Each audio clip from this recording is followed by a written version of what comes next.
This is a beginning point. It's the beginning of the rest of my life.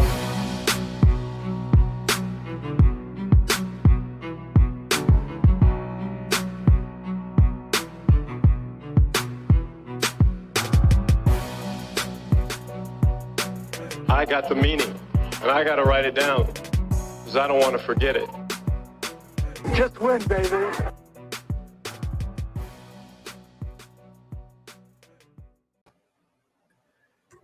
And welcome back to the Gold Jacket Podcast, proudly sponsored by Monkey Knife Fight. I am one of your hosts, Gymnastic. You can find me on Twitter at Gold Jacket QBs. You are joined. I am joined. You always hear this guy's voice, no matter what, whether I'm working or I'm doing some other stuff. It's the other host of this show. It's Connor Donald. You can find him on Twitter at Connor10, and we are proud members of the True North Fantasy Football Network. Make sure to check out the entire network on Twitter at True North FFB, on YouTube. If you're watching right now, you found us on the TNFF network, on the internet at TrueNorthFFB.com, and on our newest platform, I still can't figure it out. It's Instagram, True North FFB. You can find all the articles, rankings, podcasts, streams, and so much more. But we want to welcome you to week 6. Can't believe I'm saying that already, but week 6 of the NFL season. And we are talking about all that week that this went down. We're looking at key injuries. We're looking at emerging stars. And we are going to continue the segment called Tuddy or Muddy. Then I will go bananas. Went a little bit bananas this weekend. Hope you saw that on Twitter. Proudly sponsored by Monkey Knife Fight, as I said a little bit earlier. Giving you my favorite Monkey Knife Fight prop game for the Thursday night football game. And finally, we give you our week 6 gold and fool's gold. But first up, Connor, what is happening? Man, not much. What a week it was, honestly. Like, here I am each week saying maybe we'll be less than an hour. Maybe we'll have, less injuries to talk about. But as always, still injuries continue to mount. And frustrated managers everywhere. And I was looking at the PPR ranking, or the PPR, like the current PPR points leaders. And I'm amazed at how the breakdown is going right now after the way that I watched running backs run off draft boards. And I'm sitting here staring at, in the top 20, 11 quarterbacks in PPR. In the top 20, 3 running backs, one of them which is Cordero Patterson, which is pretty much a wide receiver, and then 6 wide receivers. I just thought that amazing when I was checking it out today after everything settled from last night's crazy game. Let's get right into it. Let's take a look and dive in at the injuries and what will affect you and your fantasy teams going forward. The first one we'll look at, it happened on Thursday night. It was the one that was freshest in everybody's minds, and that's Russell Wilson. He suffered what they call mallet finger, which means he's unable to move said finger. I think is what they kind of were saying. He's expected to miss 4 to 8 weeks, whatever the range is. The team says 4 weeks. The fantasy doctors say 6 to 8 weeks. So it's tough to say what the breakdown's actually going to look like there. But obviously it's Gino Smith time in Seattle, where it's already kind of a mess. But I mean, what do you think about Gino Smith? Like, I watched the highlights of the game, and like, he came in, he looked okay, but I mean, they were kind of playing the prevent defense, trying to just stop them from getting any points. So obviously that makes most quarterbacks look better. But I mean, he can play, he can run, he can move. So I mean, feels like a capable quarterback at this point. But what does he do for guys like Tyler Lockett and DK Metcalf? So if this year has taught me anything, it is to never judge a quarterback getting a starting shot based on his previous stops as a starter with the Jets. Sam Darnold has proved that right, and I'm not going to make that mistake with Geno Smith. Yeah, he was playing. Yeah, they were playing the prevent defense and looking to just stop points, and like you said, it makes the quarterback look a little bit better. But the fact of the matter is, this motherfucker still can. He's like a Russell Wilson light. He's like the Walmart version if you wanted to get him. You know what I mean? Like, he can run. Seattle doesn't have to really change their offense behind him. I'm assuming his accuracy issues have been cleaned up from the time of the Jets, and I'm not really even sure if that was all Gino's fault now, seeing all these other quarterbacks just have success, right? So, I don't know. Man, the real big hit for me is like Gerald Everett on the COVID list. I'd like to see him get off. I'm pretty sure he's still on the COVID list. I think he'd actually pretty much flourish with a Gino Smith in there. So looking at the tight ends a little bit, probably a little less off of Tyler Lockett, looking more substantial with DK where he can go up and get a ball per se and manhandle and box out a guy, where Tyler Lockett's more of a, now this isn't a knock on him because he's not a basket catcher, but it's more of a basket catch type of throw where it's an over the shoulder and you're looking for it like this. You know what I mean? He doesn't actually basket catch where it actually fully drops into him, where DK, I think he can more man muscle it up. So I think it's going to benefit more DK and whichever tight end, if Gerald Everett hasn't ever come back, will benefit, I believe, from this. Yeah, Gerald Everett was removed from the COVID list the day of the game, but it was too late to activate him. So he should be back this week, one would assume, which would be nice. I have him in some leagues. I'm waiting for him to emerge. So we'll see what happens on that front. But I tend to agree with you. I feel like when we get a lot of these backup quarterbacks coming in, it seems to favor the people who play either the YOLO game, who can go deep and catch a ball and moss people, or the short game. And as far as the running backs go, it's kind of a mess there. But Alex Collins seems like he could be a beneficiary there as well, because he does really well in the pass game. And Chris Carson seems to be struggling with some injury issues and getting on the field as well right now. Next one up, we'll combine them. It's Clyde Edwards-Helaire and it's Tyreek Hill. Tyreek Hill, minor knee injury, not expected to miss any time.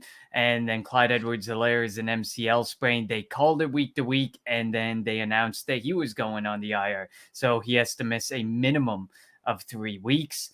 Clyde Edwards-Helaire seemed to just be hitting his stride. I mean, he had some pretty favorable matchups. But granted, you have to take advantage of those, as we found out with David Montgomery and Jonathan Taylor in 2020. But for me, this hurts. This hurts. I really want Clyde Edwards-Helaire to do well and to succeed. But, man, this injury is just – it's a tough one. And I don't think anybody's really going to replace him. And I know that people are going to try, because that's, what people do, especially in the Kansas City Chiefs offense. They try to find a replacement. They try and find a viable second option. But really, if your name isn't Tyreek Hill or Travis Kelce, you can see targets like Mecole Hardman, but what you do with them and how often you see said amount of targets, like 12 targets for Mecole Hardman this week, is a whole different story. So what's your reaction, especially as a resident Chiefs fan? So as a football Chiefs fan, I'm heartbroken. He was starting to hit his stride. I think you're wrong, though, for a fantasy aspect, if they go out and just rely on one of them. And now if they split the work between Jerick McKinnon and Williams, or if they heard the rumblings like they want to bring in Marlon Mack, sniffing around that, if they do that and make it into a split committee, then I like that. Then I'm not really interested. But if they go and rely on one back and they find one back that they can rely on, it is Darrell Williams. I'd be happier with it. You know what I mean? Like, they've shown that they can sustain that type of fantasy asset if it's only one of them. Now, if it's an RBBC, then no, I'm not as interested. But as I was saying before, like, Clyde Edwards-Helaire was sort of in a bit of a RBBC. He was kind of taking more and more of that pie as he got more comfortable, I would say, with the NFL, and maybe the game speed was slowing down a little bit for him. But like, this year has been a little bit tough for the Kansas City Chiefs as a whole. I was talking about this at my work. Sammy Watkins is very underappreciated as a football player and what he actually does. And I've been saying this as a football aspect, not a fantasy aspect, for a long time. Sammy Watkins does a lot of good things. Like, there's not a surprise that Marquise Brown is having good rapport and good opportunities with the fact that Sammy's there now. Sammy draws coverage. Sammy runs routes well. Sammy chip blocks as he needs to be. Sammy does the things that get your stars open. Sammy's the reason why teams weren't playing cover 2 on Tyreek Hill last year, because if they did this, Sammy Watkins was going to eat him up underneath with Travis Kelce. He had 2 viable options. That's not there anymore. That's what's missing from the Chiefs offense. And that's what they need to get. That's what's going to help Tyreek Hill. And you're going to see a little bit of load management. He's been doing this a couple weeks now where you've seen him coming off for drives at a time, full drives, and then coming in the fourth quarter with what they've been saying is fresh legs, but clearly it's probably minor knee injuries that they've been trying to load management for it. So it hurts. Hurts is a real football fan. Hurts is a fantasy football fan, but the only person it probably doesn't hurt for, but even still a little bit, because now more focus is going to be drawing attention on him, is Travis Kelce. The only bonus point to this would be, and I wouldn't be looking at Mecole Hardman to fill these roles where everyone's going to automatically assume it's going to be Mecole to fill the Tyreek Hill. I'd be looking at a guy like Demarcus Robinson to and maybe Blake Bell. Maybe they end up running two tight end sets a little bit, because Blake Bell's very, very viable option there to handle short bursts. You know what I mean? I don't put him on your feature for 16, 17 games, but he can handle like a 3-4 game stretch if you needed him to. But that's just my take on it. But Sammy Watkins is so fucking undervalued in what he does for real football teams. And like I said, it's not a surprise that now you're seeing Marquise Hollywood Brown have a little bit more success. He's having a little bit more targets seen his way because he is a true number one on that team, but still, you have to account for Sammy, right? Like, you need that other option drawn down for you. Definitely. I completely agree on that point. And when Rashad Bateman comes back, it'll be even easier to get to open up that field for Marquise Brown. And it feels weird to say that because I thought he was more touchdown dependent, which he still kind of is, but he is making the most of his opportunities for sure.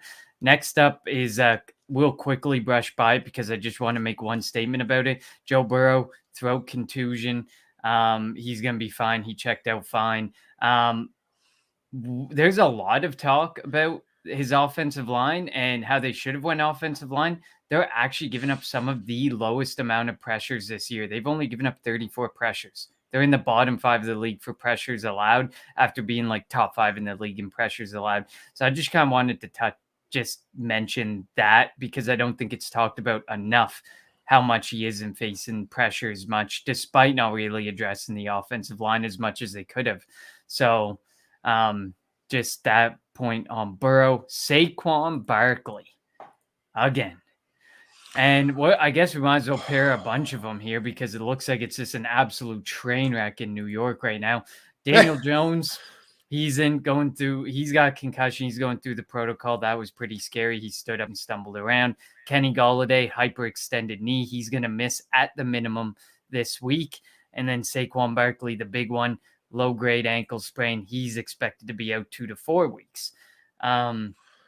Obviously, the most concerning one here is Saquon Berkeley. We barely had an opportunity to see Kenny Golladay, but Daniel Jones is the 20th player in PPR point scoring right now, so he's clearly doing a lot for that offense and is kind of being underrated given that, every game he's missing 2, 3, even 4 pieces of his offense. It was a Cadarius Tony show, obviously, this past week. So for me, this is a team that needs to fix their offensive line.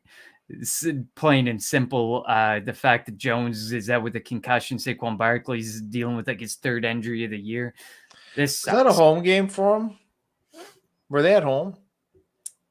I can't remember if it was or not. Either because I didn't really care about the game. But like if they were at home, they don't need to get a new offensive line. They got to get a new fucking field going on because like that field is taking out players. If that was a home game, it used to be. It straight was down from last year. It's a lot Detroit back in the day. Hey? You generally a lot of knee and leg injuries. So yeah, it might have been, but Saquon Berkeley for me, that one hurts. That one. We have a special guest coming on next week that we'll announce at the end that we're going to talk to about this because Saquon Berkeley seems to be running into his fair share of injuries that make me very nervous. Obviously, he tore the ACL. He dealt with something earlier this year, and now he's dealing with what he's dealing with now. I don't know if this can all Not be knee blamed on related though, offensive or line. hamstring. Remember? Yeah, Actually, no. they were in Dallas. A couple weeks ago, I remember I was concerned about it. I said, I'm just waiting to see the Saquon injury. I thought it was going to be a hamstring normally because of related to. He did. Yeah, that's right. Coach Craig, it is true. It was a freak accident. It was so totally I guess... freak. So like this was not what I was expecting. I was expecting, like I said, a blown hammy due to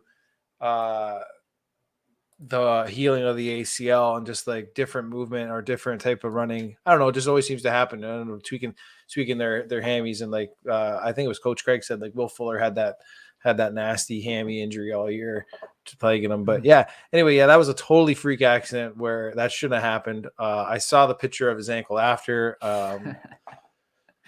Pretty nasty. Didn't want to see it. Yeah, I did not want to see that.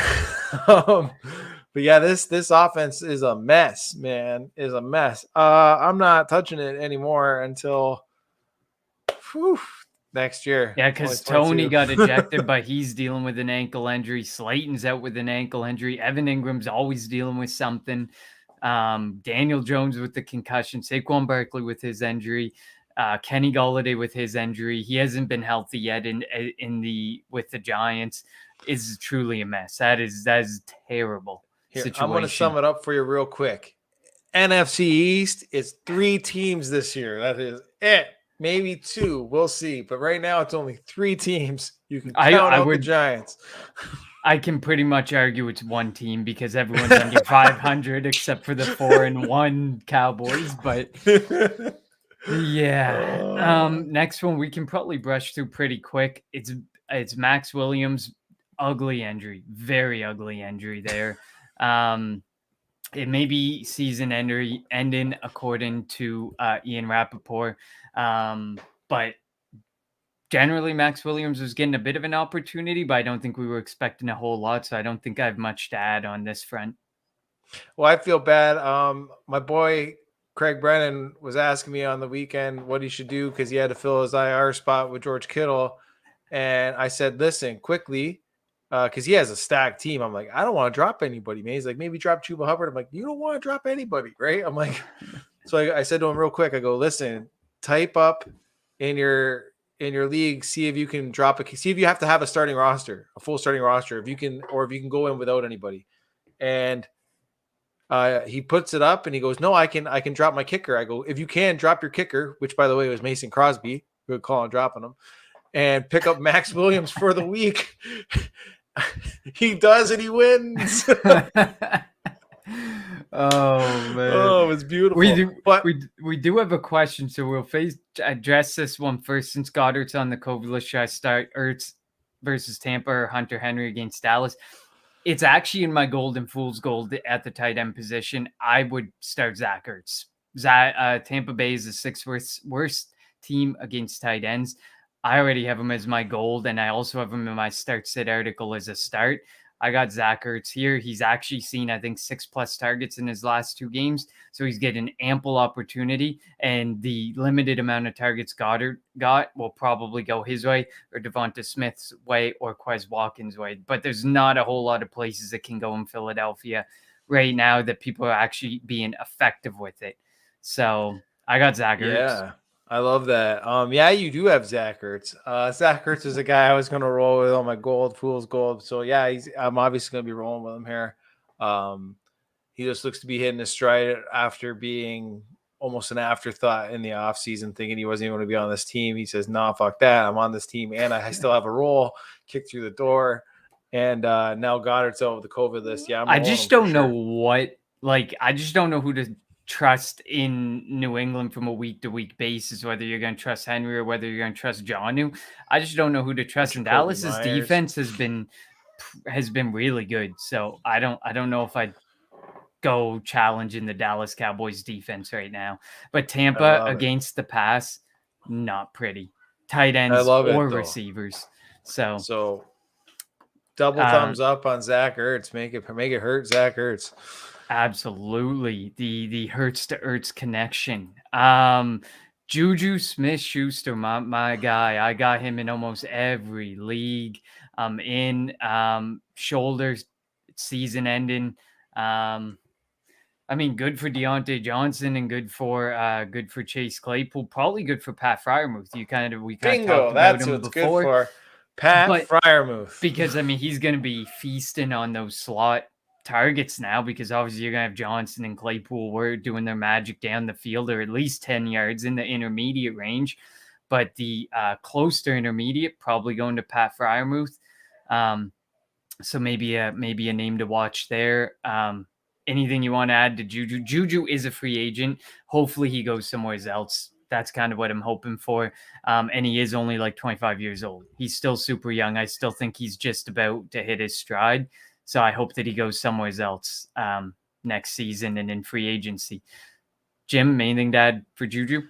No, not really. You touched on it beautifully. We're rolling deep here. I think you touched really good on it. Let's keep it going. Love it. Yeah, Yeah, keep it next going. one, Curtis Samuel. It feels like the never-ending groin injury. He's been dealing with this groin injury literally since he signed the dotted line with the Washington football team in the offseason. He's considered week to week.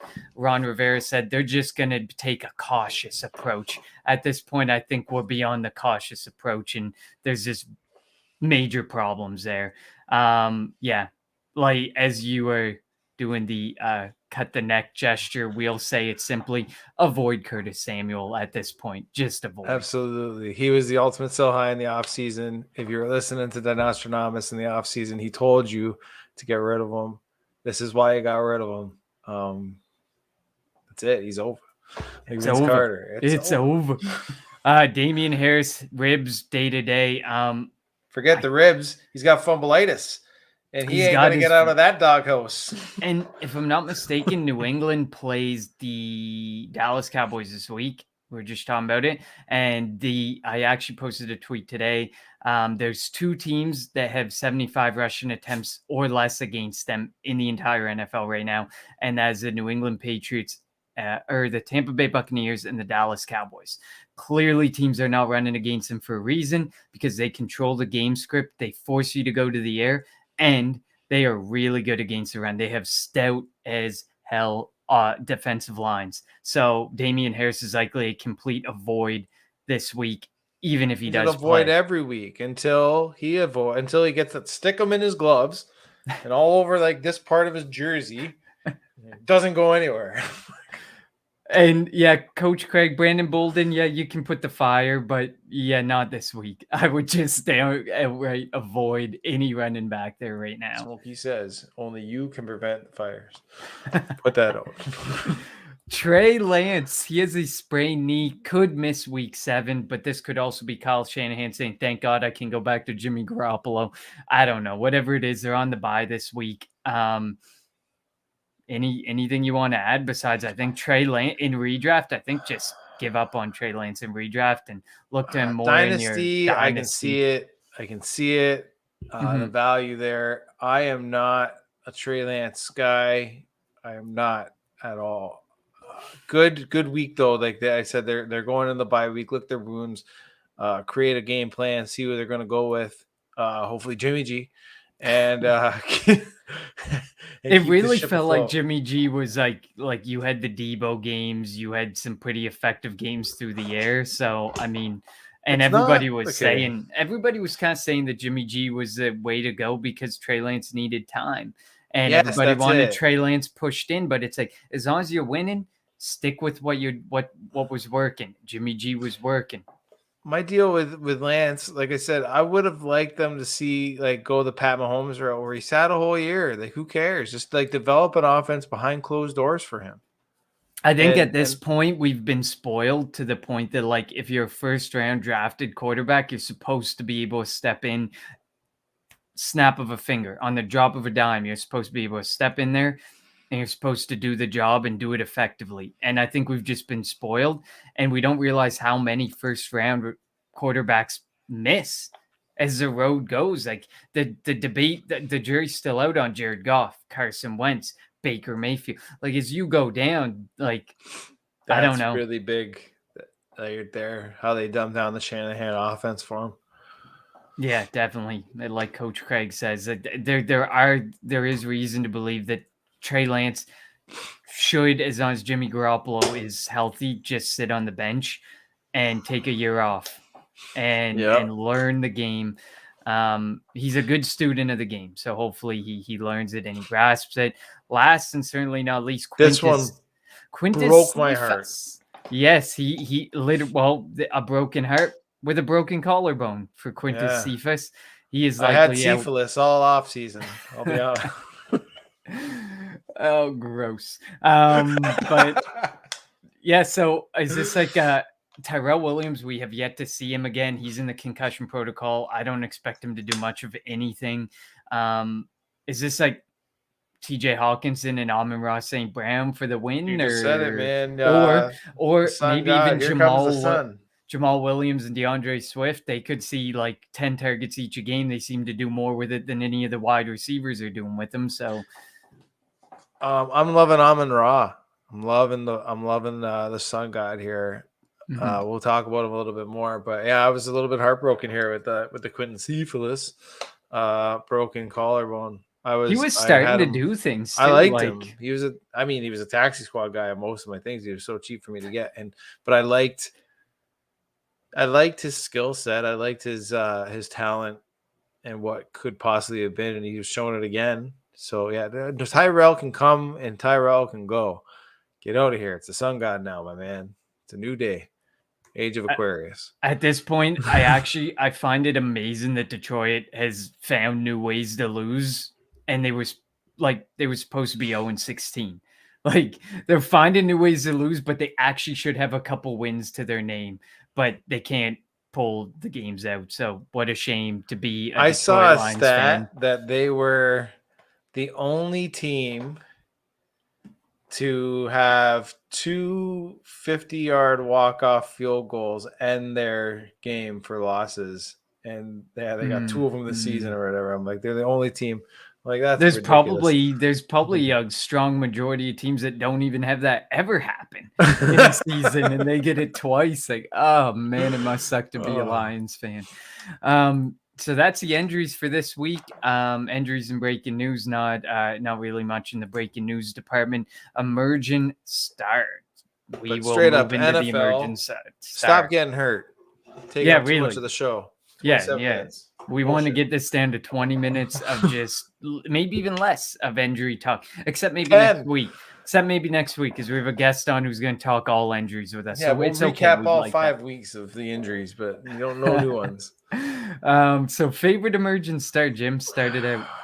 So I battled here between 2 guys, both AFC's quarterbacks. I went back and forth. I wrote up a little bit about Zach Wilson, and everyone was quick to just really chirp on him. I found really quick on Twitter. Meanwhile, I found what he was doing was quite capable and showed promise, which is exactly what I think an emerging star is. But then, later on, I was watching the game and I really just had to go with my man Mac Jones. At one point, he was 7 for 7, and I had a real hard time deciding between these two. But he just looks the part for the New England Patriots. You know what I mean? They might be not dominating like they used to because the game is changing and some teams are getting better. But it doesn't look like they've missed a step with Mac Jones behind the helm, running that exact Patriot Brady style, Josh Daniels short predicated passes, and taking exactly what the defense will give him. He looks not like a seasoned vet, but not like a rookie. He controls the line very well. He's being able to call out mics like he's been there before. He's seen defensive coverages pretty good, I think, so far for a rookie coming in. And this was all a guy that and myself included, I wasn't 100% sold in the pre-draft process. I thought, it was Fields and then everybody else. Fields, Lawrence, and then everybody else. Take your pick. But he has shown the part, and that is the true definition, I think, of emerging star is what Mac Jones is for the New England Patriots. I think the New England Patriots should be very happy with who they got.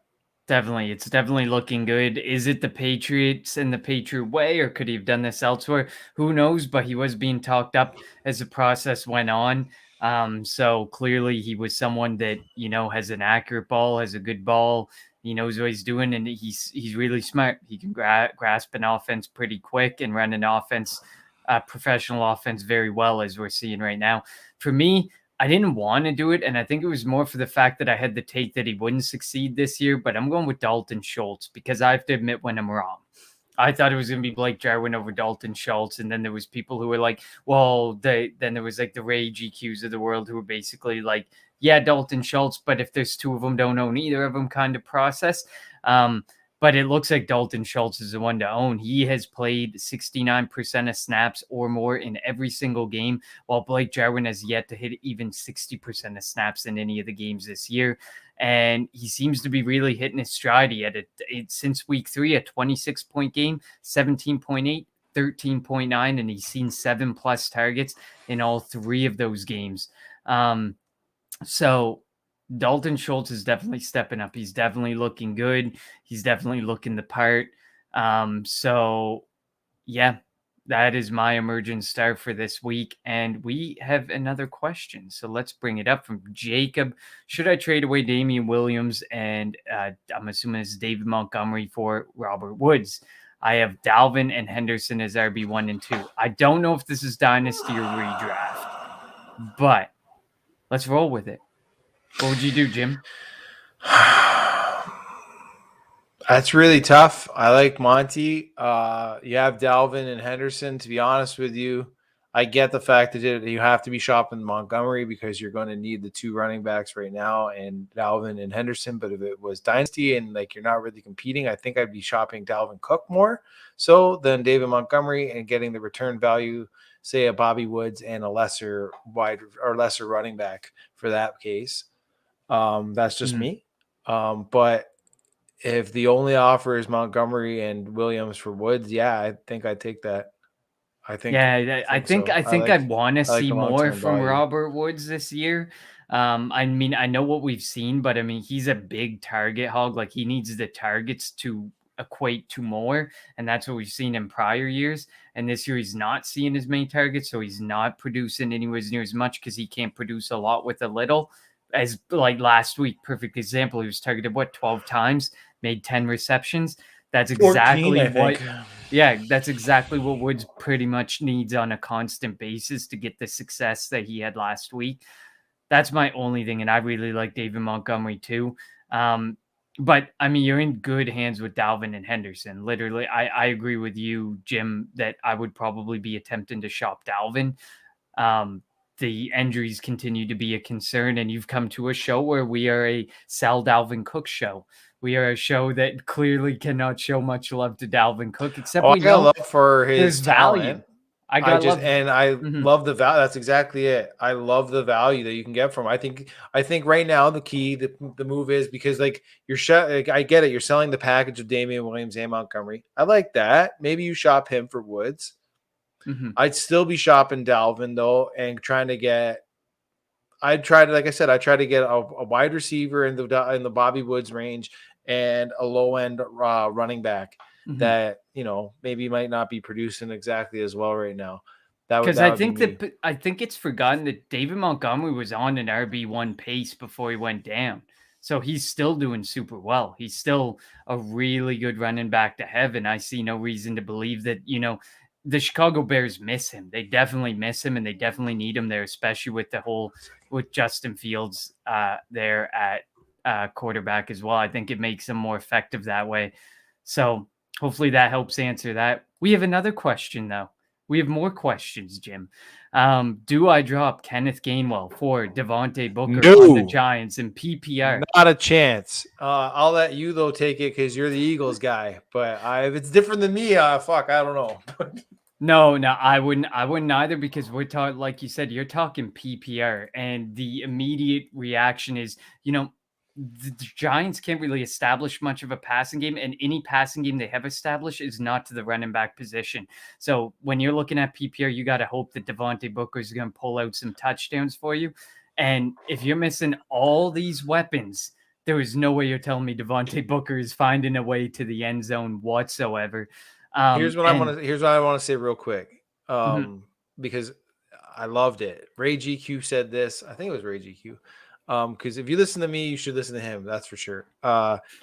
He said right now with Kenneth Gainwell, we're going to be in a couple years' time. We're going to be talking about Kenneth Gainwell the way we're talking about Tony Pollard right now.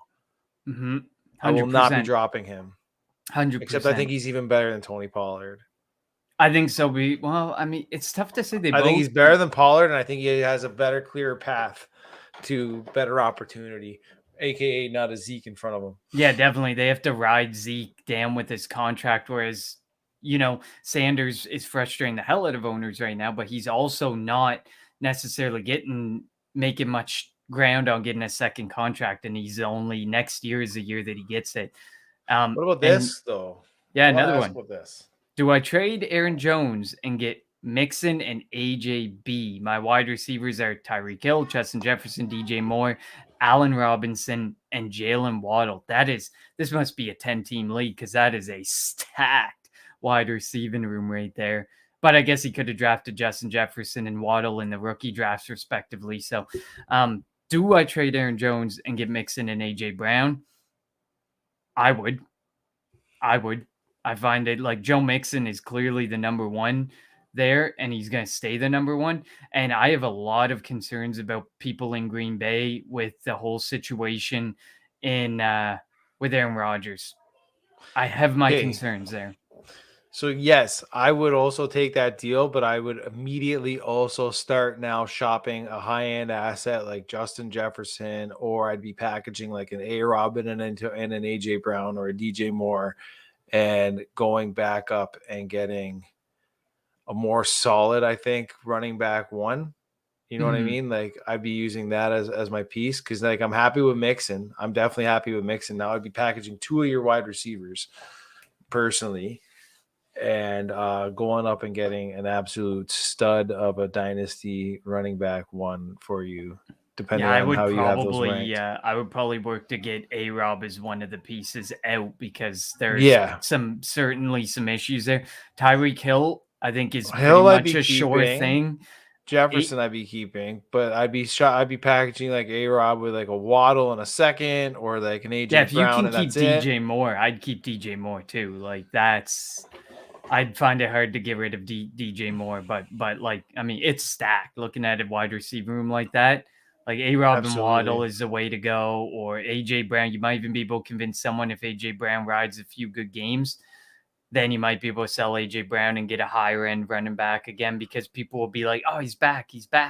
So you might get that reaction that, the big gun in AJ Brown that people drafted is back and they want him. So definitely some good questions there. But yes, make the trade and do not drop Kenneth Gainwell. Hold on tight. No, crazy. Hold on loosely. Don't let go. And into Tuddy or Muddy we go. We'll run through this one piece quick. We didn't have a ton of massive games that stood out over the people that we had last week. But let's start with Leonard Fournette. He led all Tampa Bay running backs in snap share in 4 of the 5 weeks. He has 2 straight 15-point outings with 12 plus carries in those 15-point games. 5 targets now in back-to-back games. And the last 2 weeks, he's seen 7 total red zone touches, 5 carries, 2 targets. Is he Tampa's RB1? I'm gonna go with yes, and I want Ronald Jones out. So for me, this is definitely it's going down as a tutty for me because I think it's gonna sustain. Nobody's taking the share away from him in Tampa Bay in that backfield. Touchdown, Lenny! He was Lambeau Lenny. He was fourth quarter Lenny. Now he's touchdown Lenny. Yeah, he's a tutty for sure. All right, man. Yeah, and you said it right. You got to get Rojo out of there. That is killing it. Because even what else is going to kill it? Like, I like the fact he was seeing a lot of receiving work there, but like I'm a little scared with Gio.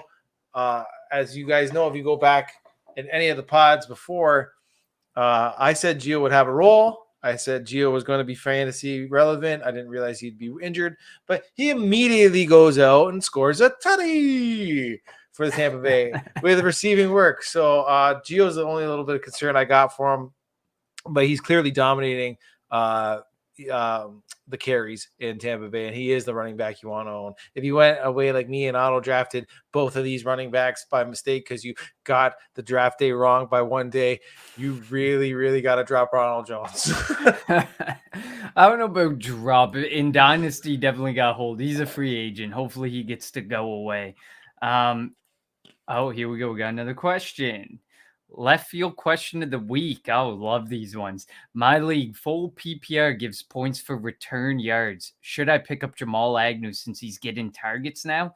Plus a Jags D to double up if he gets a return touchdown. Huh. What do you think, Jim? Absolutely. If you're asking that question, that means to me you definitely have a piece that you are willing to drop, and you're not actually even seeing action.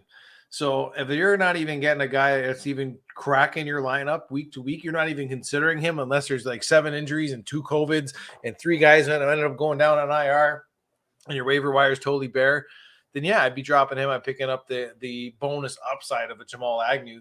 Why wait until you absolutely need him? If you're considering him right now, don't wait until you absolutely need him to go scrambling out to pick him up because he might not be there, or you might have to spend more significant waiver wire bids on him. Go out and get him right now. He puts CH on IR. Perfect. Have an open spot. Absolutely. Yeah, and the Jags D, it sucks to have the Jags D, but if there's a value on a potential return touchdown and the return yardage, especially the return yardage for Jamal Agnew, it's clear Laviska Shenault may not work on the outside. He played the first 4 weeks. I saw this tweet. He played the first 4 weeks in the slot. He was super effective. He was getting the targets. He was doing things with it. They moved him to the outside with the DJ Chark injury, and he had one giant play and boom, disappeared. So there's a good chance Jamal Agnew may move to the outside with his speed, and they may look at moving Viska back inside to the slot where he was most effective, which could spell even better things in this league, especially if you start seeing even 3 or 4 targets with his return yardage. Or 3 or 4 receptions, I mean. And I just want to say to everybody that is asking us questions, you make sure while you're listening to us after the show to go check out Coach Craig Sports and subscribe to his YouTube page. He's dropping some fire content all the time, waiver wire pickups, etc. This guy knows what's up. I wouldn't be surprised about this. He says, I have the strangest feeling they will use Agnew like they wanted to use Travis Etienne. You did spell Etienne wrong, but that's okay. Who cares? We're not checking spelling here. Only because he called himself out. I had to help him with it. But yeah, no, absolutely. Definitely. I would definitely get Jamal Agnew, whether he plays inside, whether he plays outside. He's got such great speed. He's a whether burner. he plays a snap or not, you have the open spot, and clearly he's got more boom or bust upside for you right now. I guarantee if you're considering your waiver wire is a little bare. I know all my waiver wire is a little bare. You know what? That is a good sneaky pick though, man. I'm actually going to bars in the tuck. I'm going to go and look at my leagues that have return yard, touchdown, or return yards. Even if there isn't return yards in there, he might. I like the sneaky speculative ad. Yeah, well, that's a sneaky nice thing there. Davis Mills. Did the Texans find their QB of the future? 21 for 29, 312 yards, 3 tutties, 0 interceptions against the Pats, and 27.8 fantasy points. This is muddy. This is so muddy, it's black. So, no. I don't want to lose the guy pumping up our podcast here, Coach Craig. So I'm going to go and agree with you and Craig and say, yeah, it's totally muddy here. This is a guy that's not going, no problem, bars and tuck. This is a guy that as I chirp and joke around with Coach, right? And I'm like, Coach, see this? No, there's a Bengals game on. Coach, see this? No, I'm watching Jamar Chase, right? And this is a guy that isn't going to have a starting job possibly next year, at least not at the beginning of next year. So I have him on a few teams. If teams are desperate for quarterbacks at all, like I'm accepting 3rd-round draft picks right now for him. Future 3rd-round picks for Davis Mills on any of Gymnastics. That's the AKA Friendly Canuck on Sleeper. Any of the teams that you see me in, and you want a 3rd-round, or you have a 3rd-round pick, or even like a back-end player that's like currently on the IR, and you need some help in super flex leagues or triple flex leagues, you come hit me up. I love it. Next up, Nahim Heinz. He had a 14 and an 18-point outing in weeks 1 and 3, but the last 2 weeks he's dropped into the 30s for snap share. Only 6 attempts, only 3 targets. Jonathan Taylor in those 2 weeks has seen 15 plus attempts and 3 targets in each game. Plus, it looks like they're trying to drive a little bit of value for Marlon Mack. I think this is muddy. I think as soon as Mac's out of the picture, Nahim Heinz takes back his role. It's just a matter of time as these running back injuries pile up. Then Marlon Mack will be dealt. It's just a matter of who steps up for it. And like you said earlier about Clyde Edwards-Helaire's injury, they're sniffing around about Marlon Mack there. So I think this is muddy. I don't think this sticks. Yeah, this is definitely muddy. Marlon Mack, Nahim Heinz was a guy that I had pegged for in my touchdown dance contest. Didn't matter. We ended up hitting anyway. We'll talk about that in a little bit. But it just got muddy, man. And like you said, it looks like they're trying to drive up the price of Marlon Mack, and that price is coming at the cost of Nahim Heinz. And because clearly they don't care because they're going to keep him around, right? They just dropped a new 3-year contract on Nahim Heinz. So yeah, exactly. So it looks like they're just exactly trying to drive up the price. They know what they have in Nahim Heinz, and they're trying to drive up the price on Marlon Mack to these quarter or running back needy teams, and it's coming at the cost of Nahim Heinz. It's definitely muddy. Definitely muddy though. So hold on there. Kyle Pitts with Gage and Ridley out. Pitts made the most of his targets, going 9 of 10, 119 yards and a tutty. Has Pitts arrived, or is it just a lack of weaponry? Crazy stat. Pitts only played 69% of snaps.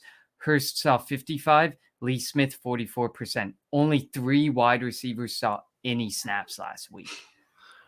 I want to say, okay, it's a tutty, but it's a muddy tutty. It's a sliding tutty. You know, yeah. So I'm guessing you mean in reference to in season long, this is a little muddy, but in Dynasty, it's definitely a tutty because you're seeing exactly what you're gonna get down the road. Yes, and like you're not gonna get 35-point weeks. I'm expecting more. Like, listen, he's a plug and play 10-point guy, right? Which is exactly what you're gonna. Which is exactly what you're going to get from guys like this. Is why you like the positional advantage of the Travis Kelce's, of the Darren Wallers. Those are plug and play, guaranteed minimum 10-point guys, and he has shown you that is what he's going to give you. Maybe not in season long, but definitely in Dynasty, he has got that floor. You're not going to see 35-point games. Granted, you will every once in a while, but you're going to be able to plug and play him for 10 to 12-point floors, which is great. You're going to see an occasional 18 to 20-point game. Will you see that this year in season long? Maybe towards the end of the season. You might start seeing that like week 14, 15, 16, 17. You might start seeing consistent 10-point floor games, which is what you want to see. And this is why I think it's a sliding tutty. Yeah. With the banged up wide receiving room. Yeah. Dynasty, though, he's showing you tutty. He is definitely showing you tutty. For sure. But the Kyle Pitts truthers on Twitter were out in full force for that game, bright and early. So they were all over the internet. Marquise Brown has eclipsed 19 points in now 4 or 5 games this season. Touchdowns in 4 or 5, 5+ targets in all 5 games, 3 red zone targets only through 5 games. 7 catches with 20+ yards. He's doing it all. Brown has been a late redraft darling. Can we trust it to stick in Dynasty with the impending return of Rashad Bateman? Just let me real quick look up something. I think it is tutty for the rest of the year as long as you got Sammy, who is on a 1-year contract with the Baltimore Ravens. As I was alluding to before with the Chiefs, that is what they were missing with Sammy Watkins. And I did say it's not a surprise that now you're seeing Marquise Brown have what you expected him to do the year before and coming out as a rookie, because Sammy is a good piece in with this. So, it's a tutty for the rest of this year. I think and then we're going to see who ends up shifting to. I'm a big Bateman fan. I think it's a tutty. I think it's a tutty for season long, but I think it's a tutty from a fantasy perspective too, because if he's tied 2 touchdowns, of course he's gonna cash him. But like we said, it is a sticky stat, so he may end up being someone that you have to play based on the matchup. But I mean, at the end of the day, I think he's still a tutty, because I think that even when Sammy Watkins is out of the picture, you have 2 very viable wide receiving weapons. And I think that Marquise Brown can definitely be a tutty, although not to the extent that he is right now, which I think he's a top 12 wide receiver. I think he's a 19th ranked player in PPR right now. not this high. I think low-end wide receiver 2, very high-end wide receiver 3. I could see Marquise Brown sticking around there. And for what you paid for him when you drafted him, it was definitely not that expensive. So I would say Tuddy in Dynasty too, but to taper your expectations. Next up, Cadarius Tony. He broke Twitter on Sunday between the film and the analytics community as literally the only weapon outside of Evan Ingram in a horrendously negative game script. Tony went off for 10, 189 and 0 on 13 targets. John Ross was closest to any comparable work with a grand total of 5 targets. This is muddy. I think this is muddy. I think this was 100% based on the situation. If you can tell by how I scripted that to make it sound situational, I definitely think that it was fully the fact that, outside of Evan Ingram, it was him and Ingram. And then John Ross, who was it might have been a third of the work. But you can't discount the fact that he did break Odell Beckham's rookie record there with most receiving yards by a rookie in a game. I won't deny that. You can't deny the fact that the guy has talent. He has an his feet are incredible route running ability. Mm-hmm. It's muddy in the fact that he's on a shitty organization. Let's say that. It's a Tuddy in his talent. His talent's a Tuddy, and it's a Tuddy in the fact that where you bought him and where you can sell him right now is the definition of what our friend Tyler Bodner, a.k.a. the Dinostradamus, says is max value roster construction. Definitely. So he's a Tuddy. If you had him, he's a Tuddy. You can cash out right now. Blue chip him. Definitely, 100%. And last but not least, before we move on, David Najoku played 55% snaps in all 5 weeks. His second game with 5 targets this season, and he went off for 7, 149, and 1, catching all 7 targets, including 3 for 20-plus yards. I want this to be a Tuddy so damn bad, but it is muddy. It is just so muddy. It's just get Jarvis Landry back in that line. How bad that passing next game, week putrid, he can be, right? He can be, but it's not guaranteed he is. But it's so putrid how bad that passing offense is without him there. They need it, desperate. Well, I know somewhere Neil Dutton was smiling with joy there with David and Joe going off. Tight ends were blowing it up for him. Yeah, it was definitely quite a week. It's muddy, though. Very, very. But the measurables are there. There's so much nice. I want Najoku and I want OJ Howard to break out so bad, but I just at this point OJ Howard, David Njoku, Gino Smith, those guys were like athletic coming out, and like they looked like they were just going to dominate in the tight end position, and 100%. Oh, how that has not happened. Before we move into going bananas, Jim, would you like to give a shout out to the boys over at Meridian Globe? Yeah, absolutely, man. Because here at the Gold Jacket Podcast, we take family very seriously. And we know that family doesn't always stop at the bloodline. It's a word that ensues trust. It's a word that, well, around here means that I know that I can count on you to have my back. Meridian Global is family, a family of the Fantasy Collective. And that is the exact reason Meridian Global will have your back. And I don't mean literally just covering your back in the best apparel that they could possibly outfit you in. I mean every step of the way, from finding you the brand that fits you best to tracking your order and making sure you are fully satisfied at every step. With over 50 brands a part of the Fantasy Football Collective family, what are you waiting for? Join the family now. BirdianGlobal.com. Love it. Now we're going to move into Going Bananas.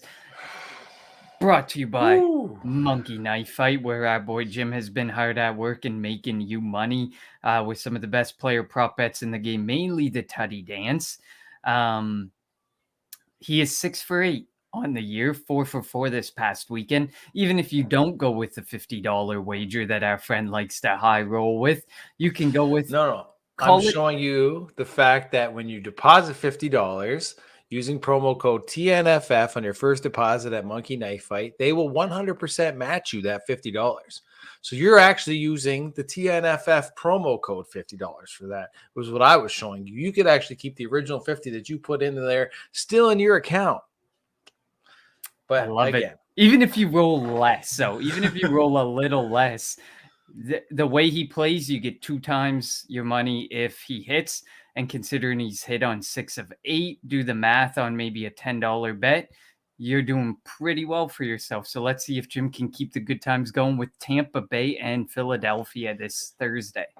Okay, so just before I end up predicating this, I will tell you again, if you use the 50 and then you use the match, blah, blah, blah, the 50. So if you put I'll even go through the 4 that I was with. 4 on the weekend that I teased on Twitter. If you follow along with me on Gold Jacket QBs. We had the first game was the Bengals and the Packers. I said you'll get a minimum of 2 touchdowns scored between Jamar Chase, T. Higgins, Devontae Adams. That cashed. That now you had your $50 original bank. Now you use your promo 50. Now you have 150, right? So you're up 100, keeping that original 50 in there. So let's keep the good times rolling. So you'll see 2 touchdowns scored between Big Mike Williams, Austin Eckler, and Kareem Hunt. They didn't give you 2. They actually gave you 5. You would have hit on any one of those levels, but that doesn't matter. Took that 50, made it 100. So you had 100 in your account now. Now you're sitting at 200. Still haven't touched your original 50. I said, let's keep it going again. And we went with Travis Kelce and Dawson Knox and Emmanuel Sanders. All 3 of them ended up scoring. First 2 scores of the game ended up giving you that win on there.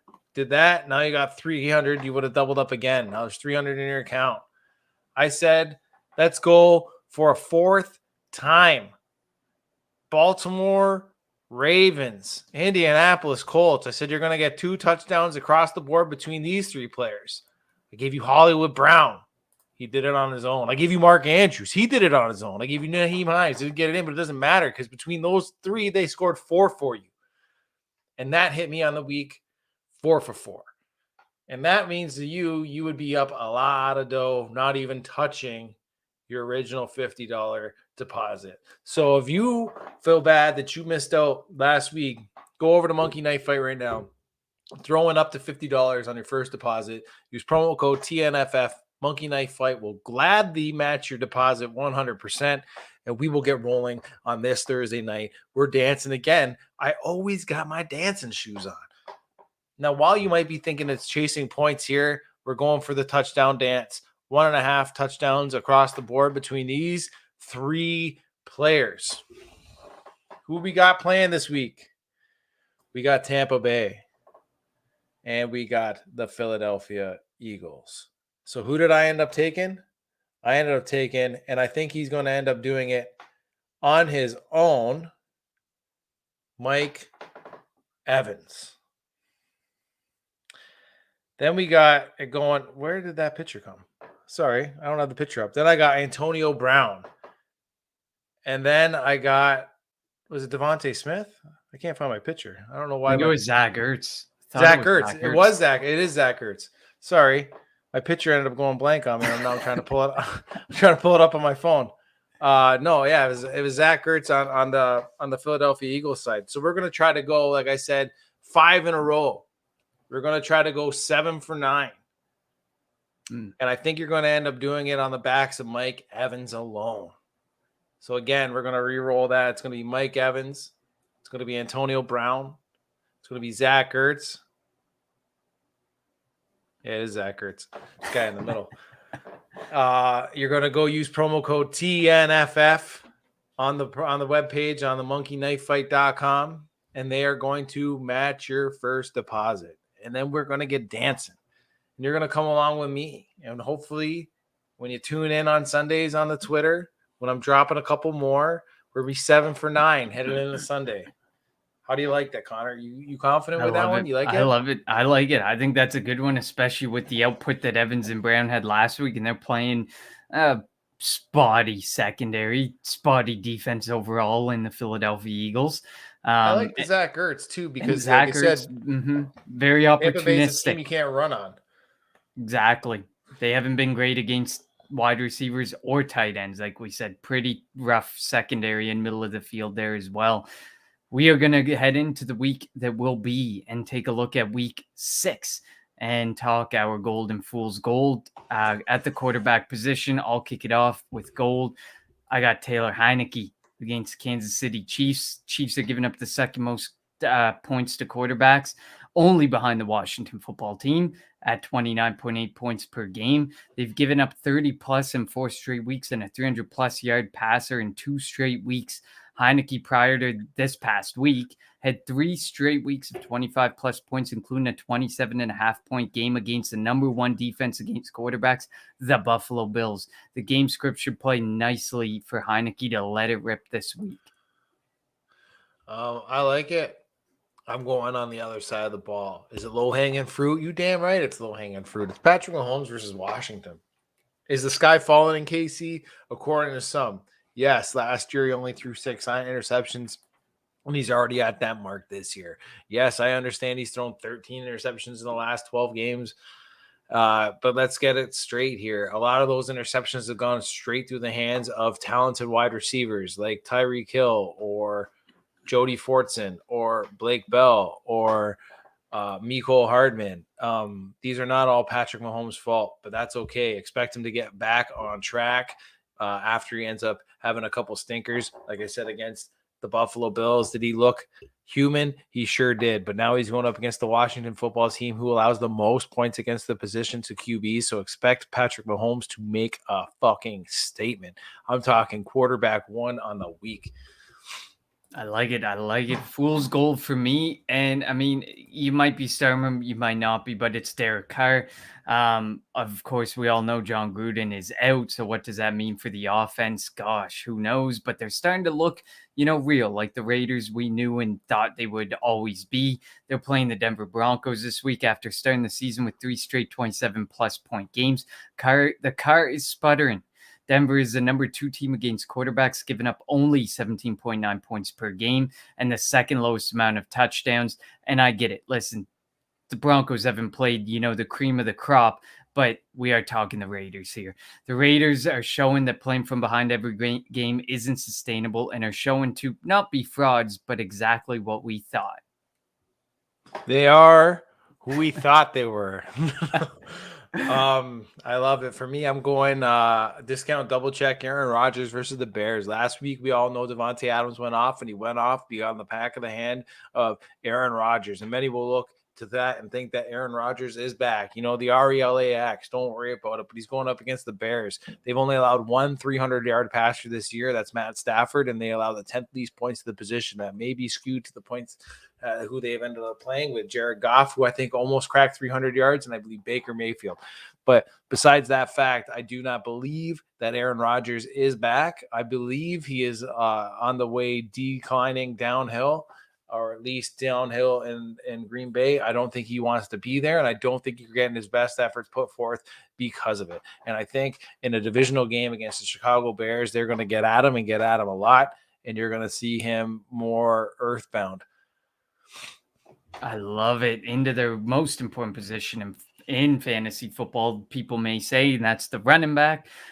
Gold, I got James Robinson up against the Miami Dolphins. The Dolphins have given up 20-plus points to an RB in 3 straight weeks now, and they are giving up the most points per game to running backs. Robinson has 3 straight games of 20-plus PPR points, 2 against top 15 defenses against the position, touchdowns in 3 straight, and back-to-back games of negative yardage in the passing game. So he's actually doing it pretty much all on the ground behind an atrocity of an 0-5 Jags team. James Robinson, man, he is a stud, and he's making that Travis Etienne pick look like a joke. Well, Urban Meyer's looking like a joke. This is Connor, true. man, This is true. I gotta start filling out these sheets before you, because it was J-Rob. He was my first choice, and for all the reasons that you mentioned, regardless of the Civ defense that is the Dolphins, Robinson is a legit RB1 all season. JRB1 season. Love it. Fool's gold for me. I am rolling with, and don't take this as hate, even though the Gold Jacket podcast seems to be hating on him. I'm going Dalvin Cook against Carolina Panthers. The Panthers had a tough game against Zeke, but have proven to be rock solid against the run. Otherwise, number 1 against running backs, giving up only 12.9 points per game. Cook is struggling with a high ankle sprain, splitting the workload 2 weeks ago and unable to go this past week. I foresee another split with Madison with the way he has performed in relief of Cook, which Alexander Madison looking like a stud when having to step in for Dalvin Cook or support Dalvin Cook. What about you, Jim? I love that. Myself, I am going with Chase Edmonds versus the Browns. Crashed down to earth last week. I realized he may not actually end up be playing versus San Francisco with 10 total touches, the 6 rushes, and the 4 targets. The Browns have a stout run defense. I'm just going to name a couple lines here. CEH, 14 for 43. Monty, 10 for 34. Dalvin Cook, the aforementioned, 9 for 34. And his partner-mate, Alexander Madison, 10 for 20. Austin Eckler, 7 for 66. Those are all not exactly the running output that you would want to see from any of your RB1s facing this exact defensive front of the Cleveland Browns. Chase Edmonds on a team that likes to air it out. Kyler Murray in the hunt for the MVP conversation. And if you're going to rely on an RB against the Browns, you better rely on the touchdown, and that is Connors and Connors' work alone. He was tied for second in the league with the rush attempts inside the 5-yard line with 6 rushes and 5 touchdowns. He's behind Jonathan Taylor, and he's tied with Nick Chubb on the other end and King Henry. So just to let you guys know that little bit of information, if you're going to look for any running backs so you can get a little bit cheap, look for James Conner with his workload inside the 5-yard line. Love it. Definitely a good point made there for sure. Into the wide receivers we go. Gold for me. I'm going Devonta Smith against Tampa Bay Buccaneers. A little bit of a homer choice, but whatever. The Bucs are giving up the second most points per game to the wide receiver position, including the second most touchdowns and the third most yards. Smith has seen 7+ targets in 4 or 5 games and is coming off back-to-back 75+ yard games. I hate Thursdays, but the opportunity is just too rich as the main target for the Philadelphia Eagles offense against a porous secondary. I like that, man. I like that a lot. Me, I'm going George Harrison style. Here comes the sun. It's Amon-Ra St. Brown versus the Bengals. The Bengals have been torched by wide receivers all season long. The Sun God's target share and air yards have been continuously going up, and Goff has a history of locking into a wide receiver that he likes and likes often, and that has been Cooper Kupp of the past, and now it could be the Sun God, and it may be even more. Maybe we're a little bit too quick in anointing TJ Hawkinson and Swift as being the all pieces of that aforementioned pie. And now with Quentin Cephas possibly going down with a season-long injury to the shoulder or collarbone, all signs are pointing up for Amon-Ra. I love it. Great pick there as well. Fool's gold for me. I'm going with A.J. Brown. We were talking about him earlier in the episode. He's facing the Buffalo Bills. We all want to play A.J. Brown because of where we drafted him. But the Bills are the second best team against wide receivers, giving up the least amount of yards and allowing only one wide receiver to score 15+ on them through 5 weeks. The game script should have Tannehill throwing more, but the Titans passing game has not been something worth trusting as A.J. Brown and Julio have been banged up. I'm just not I'm prepared to trust A.J. Brown at some point this year. It just certainly isn't happening against the Buffalo Bills. I love it. I'm going the other A. Brown. I'm going Antonio Brown. Yes, I know I mentioned him in the touchdown dance. I also said I think you'll get it on the backs of Mike Evans and Mike Evans solely.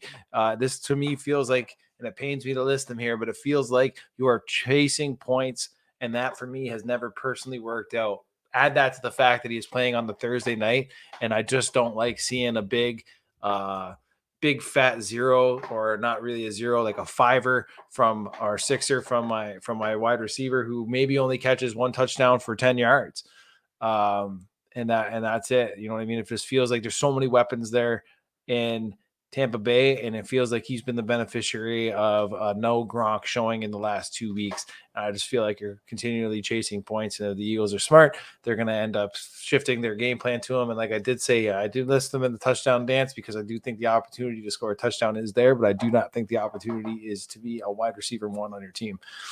And just a heads up, you better get while the getting's good because Rob Gronkowski has been officially ruled out for this Thursday. So all the more opportunity on Mike Evans and that touchdown dance, maybe even AB, who knows? But just a heads up, the red zone hog that is Rob Gronkowski is out this week. Tight ends, what a great segue into the tight ends. Gold for me, Zach Ertz. We've been talking about it. We've been talking about the opportunity. Goddard's headed to the COVID list. Ertz has seen 6+ targets over the last 3 straight weeks. This is the opportunity Ertz owners have been waiting for to play him. You can play him this week, and you can play him very confidently against a secondary and a middle of the field that isn't good against wide receivers or tight ends. So I have double dipped in the homer pot with Devonta Smith and Zach Ertz as gold. I like it. I'm not the biggest fan of having Thursday night guys roll, as you know, but my gold tight end this week is going to be Pat Fill 'em Up Freiermuth against the Seattle Seahawks. No Juju out. Everyone seems to be advocating for Chase Claypool to be getting these targets. Well, I think it's going to be Pat Freiermuth, and he's going to be absorbing a little bit, I believe, of that production. Going up against the Seattle Seahawks, who I just don't think are really the best team at all to be guarding against the tight end position. I think this screams as a game for Pat Freiermuth, as I've been advocating him all year to get on your dynasty teams. I think this is the actual week where you see him fully realize his potential on what could be. Baby Gronk. I mean, there's one every year, but he was the baby Gronk of this draft class. But yeah. Fool's gold for me. I talked about him as my emerging star, but that doesn't mean he's not going to have his games. Dalton Schultz against the New England Patriots. I was wrong about Schultz, but this week he's got the number 1 team against the tight end position. Schultz has seen 3 straight weeks of 7+ targets and 6 catches, but the Pats haven't, and maybe the Pats haven't played elite competition, but they have managed to hold all tight ends to less than 10 points and gave up their first touchdown to a tight end last week. So only 1 touchdown given up on the season to the tight end position. I like Dalton Schultz. I'm coming around to him, but this is a tough matchup. I like it. I'm going Tommy Tremble of the Carolina Panthers. This guy has been playing some snaps, still way less than Ian Thomas. I think people are going to be looking at him and looking at the game he had last week and still, again, chasing. I think it's chasing points that really aren't there. And going up, who did I say they were going up against, Carolina? The Vikings. The Vikings. This does not scream. That does not scream of a matchup that I want any part of with Tommy Tremble. Let's just be honest. Tight end position, shit. Say it every week. Terrible. Pretty much. I mean, if you look at last week, I think there was a 41 from Andrews at 26, and then it fell off quite a bit on that front. And I think the tight end, 6 or 7 had less than 10 points. So that is how brutal that position is. Tight end 1 should cut off at top 5 for the week, not top 12. That's how brutal that position is. Yeah, but absolutely. That is it, ladies and gentlemen, for this week. We are saying bon voyage to week 5, and we are moving into week 6 already. By the Lord Jesus, how fast it is going. Thank you, everyone, for listening and supporting us. Make sure you rate, review, like, or subscribe wherever you're listening or watching. Make sure to follow Jim at Gold Jacket QBs. Follow me at Connor10 on Twitter. And you can find the True North Fantasy Football crew all above Jim's head, but realistically, TrueNorthFFB.com, at TrueNorthFFB on Twitter, and the TNFF Network on Twitter, most importantly. And we've been teasing it all episode. If you've stuck around for the hour and 13 minutes, good. If you're listening to it later, that's fine too, because you're going to find out the news right now. We have a special guest coming on next week, with week 7 being the first week that people can come back from the PUP list, and with the pile of injuries that are present in the league right now. We are bringing on Edwin Porras, the Fantasy Points fantasy doctor. He's doing an incredible job over at Fantasy Points, and his fantasy tracker, definitely a vital tool for me and my fantasy team. So make sure you're checking that out.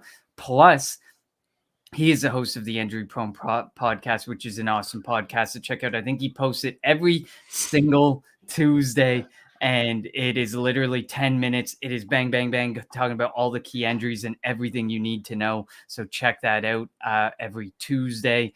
And make sure you send us all your injury-related questions, because we will make sure that they get over to Edwin and that we ask them as much as we can. We will barrage him. A great friend of the show who always comes on like 2 or 3 times a year. So we absolutely love the opportunity to have him on. But for now, that is it. And we will see you next Tuesday.